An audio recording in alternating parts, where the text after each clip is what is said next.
bonjour à tous. Alors aujourd'hui je vous retrouve pour une vidéo In My Mailbox. Donc un petit rendez-vous où l'on présente les livres que nous avons reçus, que nous avons achetés et que nous avons empruntés à la médiathèque. Pour moi ce sera des livres reçus et achetés. Alors avant de commencer et d'entrer dans le vif du sujet, je voulais avant tout vous remercier parce que vous êtes 115 à l'heure actuelle à suivre ma chaîne tous les jours. Et très franchement, waouh, waouh, j'ai pas d'autres mots, je suis vraiment très touchée d'avoir autant de personnes qui s'intéressent à ce que je lis et voilà, je n'en reviens vraiment pas. Donc voilà, je voulais vraiment vous remercier d'être aussi nombreux à vous être abonnés. Voilà, et à présent, eh bien, commençons tout de suite avec la présentation des livres. Commençons tout de suite avec des livres que j'ai reçus dans le cadre d'un swap.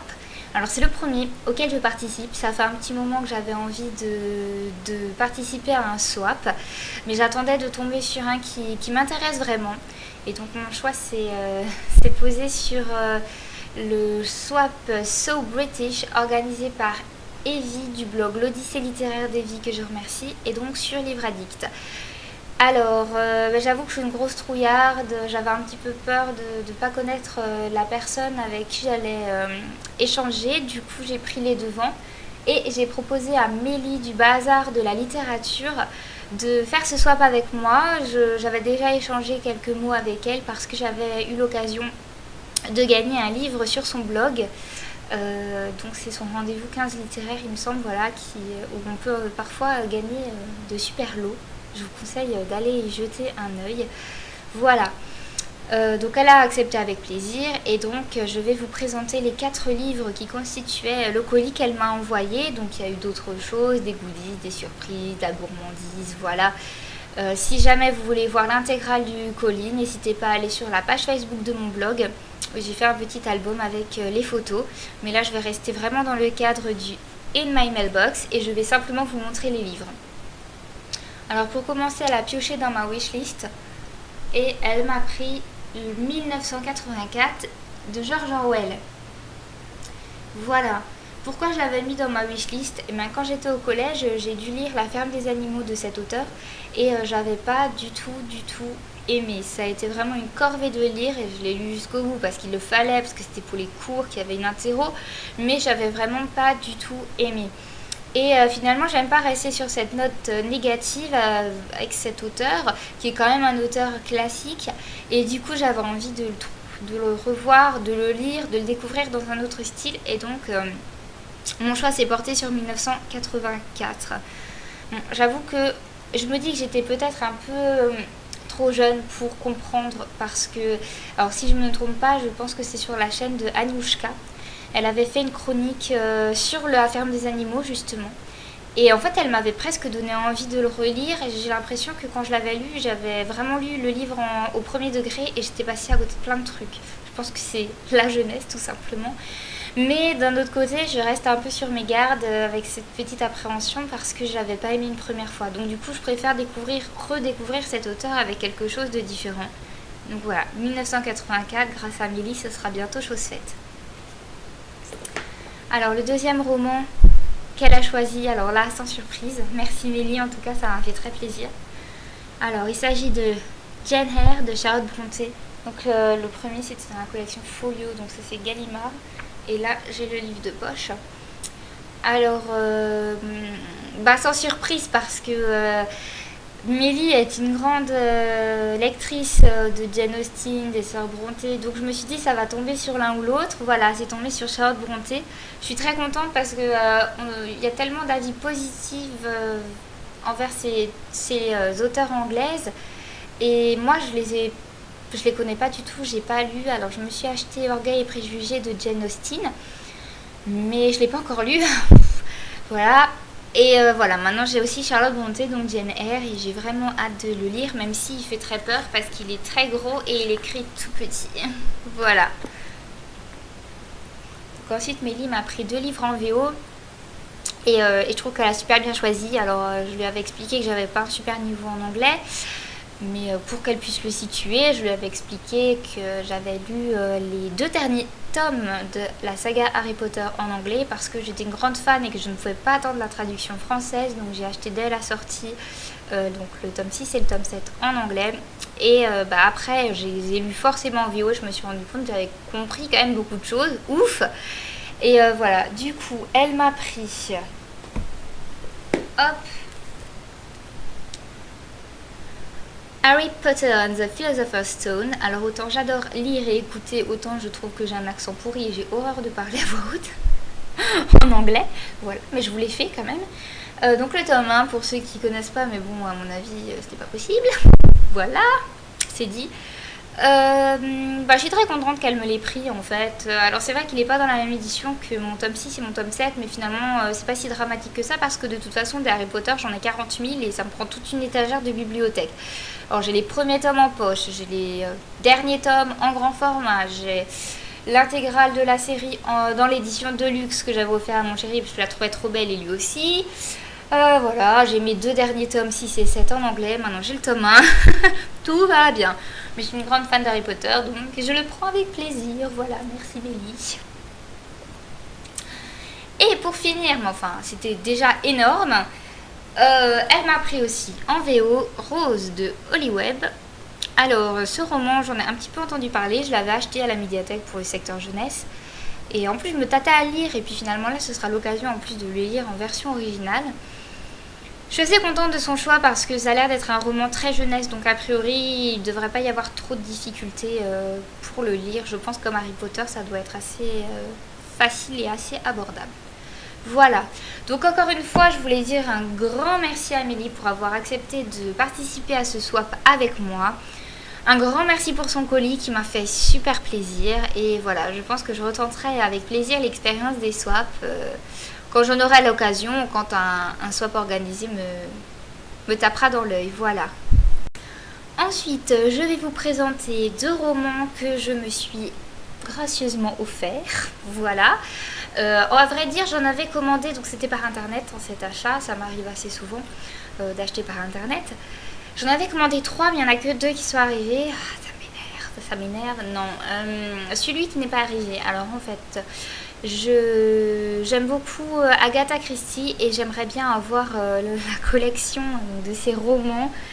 En tout cas ceux où le héros principal est Hercule Poirot, voilà. Et donc j'ai très envie de découvrir Le Crime du Golfe, qui est en soi un titre qui n'est peut-être pas très connu. Bon, bien sûr, comme je veux que ce soit homogène, j'ai une édition précise en tête, donc je voudrais avoir l'édition livre de poche parce que la dernière qu'ils ont faite, parce que les couvertures sont magnifiques. Mais voilà, ça fait 2 fois que je le commande. Et même s'il est disponible sur le site, il n'est pas disponible. Ah, donc ça m'énerve un peu. Mais voilà, peut-être qu'un jour j'arriverai à le trouver. En attendant, je me suis consolée avec les 2 autres qui sont arrivés. Alors le premier, c'est pas une surprise. Franchement, je vous le montre, vous allez rire. Ah, je vous le montre à l'envers. Effectivement, vous allez rire. Bon, c'est pas grave. Allez, tout va bien. On craque, c'est la fin de l'année, c'est bientôt Noël. Bref, allez, on se concentre. Tout va bien. Donc, Bilbo le Hobbit de J.R.R. Tolkien. Et oui, alors pourquoi écoutez, j'ai envie de lire Bilbo le Hobbit depuis un moment en fait. C'est pas du tout... Enfin, un petit peu, mais pas complètement un achat compulsif. En fait, j'ai fut un temps lu le tome 1 du Seigneur des Anneaux, j'ai la trilogie en poche. Et j'avais bien aimé le tome 1, mais trop de descriptions tue le livre. Tolkien adore les descriptions, il en fait des pages et des pages, et moi j'ai trouvé ça mortel. Donc l'histoire en elle-même était géniale, mais les descriptions ça a tout plombé. Donc avis mitigé, même si je conçois que effectivement J.R.R. Tolkien est un auteur qui est incontournable et qui est un grand maître en la matière, et voilà, avec cette qualité, c'est clair, c'est vraiment de qualité, hein, ça il faut le reconnaître. Mais j'avoue que j'ai pas eu le courage de lire les 2 autres tomes de la saga du Seigneur des Anneaux, je me suis contentée de regarder les films. D'ailleurs j'ai trouvé l'adaptation plutôt sympa. D'habitude, je suis toujours là à dire ah ouais, mais le livre il est mieux. Mais là, pour le coup, j'ai préféré presque l'adaptation. Forcément, parce que Tolkien fait des pages et des pages de description, des descriptions qui sont retranscrites en images tout simplement dans dans le film. Donc, on gagne du temps. On gagne du temps dans l'action, dans l'intrigue. Bon. Donc voilà.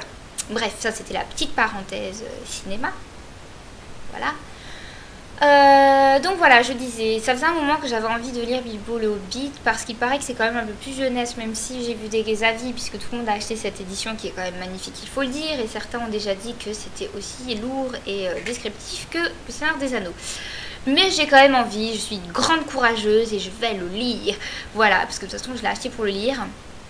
Et parce que j'ai quand même envie d'essayer. Pareil, c'est comme avec Orwell, j'ai pas envie de rester sur cet avis en demi-teinte. J'aimerais bien qu'il me transcende Tolkien, quoi, tout simplement. Voilà. Et là, j'ai sauté sur l'occasion parce qu'effectivement, cette édition limitée en plus, donc il faut y aller, est magnifique. Donc là, le petit coffret est magnifique. Ah bah voilà, ça continue. Hop. La couverture est magnifique. Et alors le petit plus qui est complètement gadget et qui ne sert à rien mais que j'adore, c'est... Je sais pas si vous verrez bien. Hop. Alors en bas de page, là, vous avez un petit dragon qui bouge sur chaque page. Il n'a pas la même position. Voilà. Ah, quand vous bougez les pages, je sais pas si là vous voyez très bien, mais...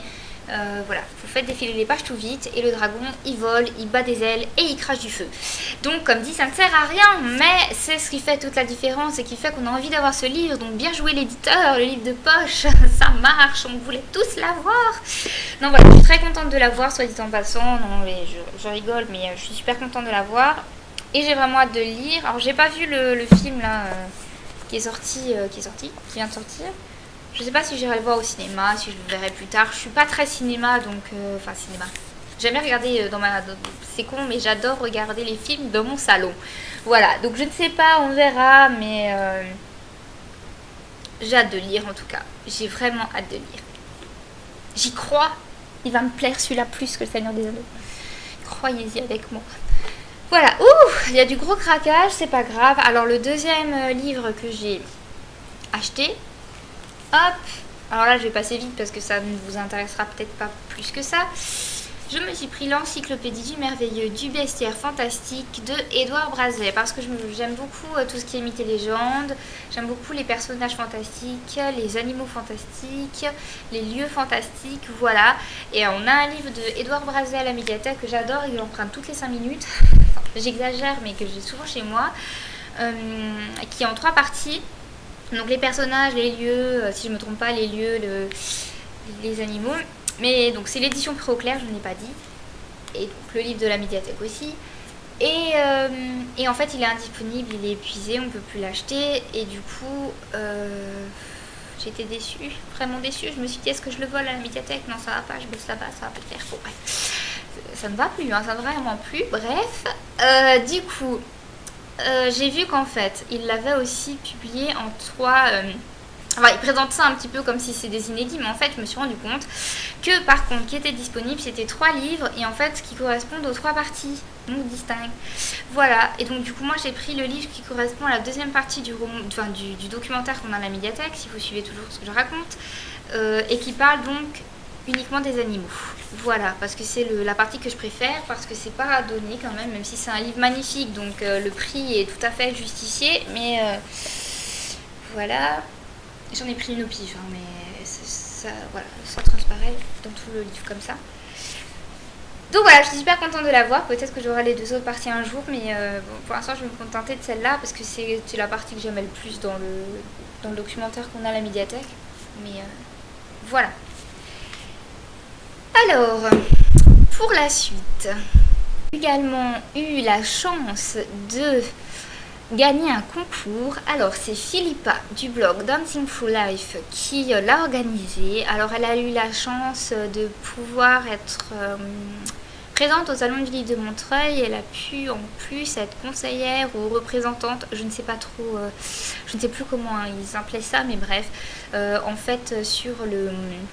stand de la collection R de Robert Laffont, il y a des blogueuses qui se sont alternées elles ont trop de chance, prenez-moi aussi. Bon, bref.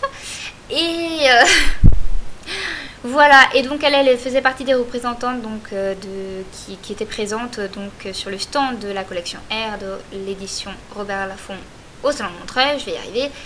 Et dans ce cadre-là, elle faisait gagner sur son blog 2 romans. Alors le tome 2 de Night School de C.G. Dougherty, je ne suis plus sûre du nom parce que là je ne l'ai pas sous les yeux, donc je suis désolée. Je crois que c'est ça à peu près.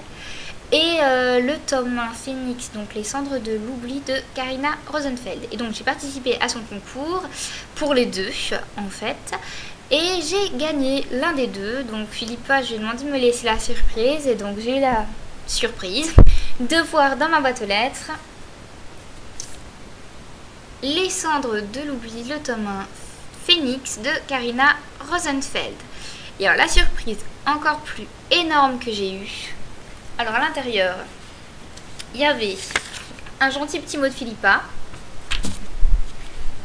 un marque-page qui est, hop, on va commencer par le bon côté quand même, super connu mais que je trouve magnifique, donc Les cendres de l'oubli d'un côté et La sélection de l'autre qui est un roman en plus qui me donne trop envie. Oups, je connais mon micro. Et la grosse surprise, et ben voilà, dédicacée, donc c'est une dédicace personnalisée, il y a bien mon prénom, pour Elodie, si vous arrivez un peu à déchiffrer. Donc une dédicace de l'auteur Karina Rosenfeld, avec bien sûr la mention, voilà, que ça a été fait à Montreuil. Et alors là, pour le coup, waouh! Donc merci à Philippa d'avoir organisé ce concours avec beaucoup de gentillesse, et merci à l'auteur qui a pris le temps au salon de me le dédicacer. Vraiment Montreuil comme si j'y étais quoi, donc ça me fait vraiment plaisir parce que j'ai jamais eu l'occasion d'aller à ce salon qui est assez loin de chez moi. Ce serait tout un périple d'y aller, enfin un voyage on va dire, et pour l'instant je me suis pas donné les moyens, j'ai pas eu les moyens de le faire, donc j'irai un jour à Montreuil parce que je veux y aller, mais voilà, c'était pas encore pour cette année, et du coup à chaque fois oh là là, ça me... Je vois toutes les blogueuses, je vais à Montreuil, voici mon compte rendu de Montreuil. Ah! Et donc voilà, là j'ai vraiment j'ai un mini bout de Montreuil et franchement je suis super contente. Donc voilà, merci encore à L2. Voilà, c'était tout pour mon In My Mailbox, mais je crois que c'était déjà pas mal. Alors je vous dis à lundi pour mon C'est lundi que lisez-vous. Alors effectivement ça tombe le 24 décembre, mais voilà, je pense que j'aurai le temps quand même le dimanche matin de vous tourner la vidéo, d'autant plus que je n'ai pas fait de vidéo lundi de cette semaine parce que j'avais pas assez avancé dans mes lectures, mais là pour le coup j'ai des choses à vous dire, donc je pense que je ferai quand même mon C'est lundi malgré que ce soit la veille de Noël. En attendant, je vous fais à tous plein de bisous et je vous dis, je vous souhaite de très belles lectures. Salut!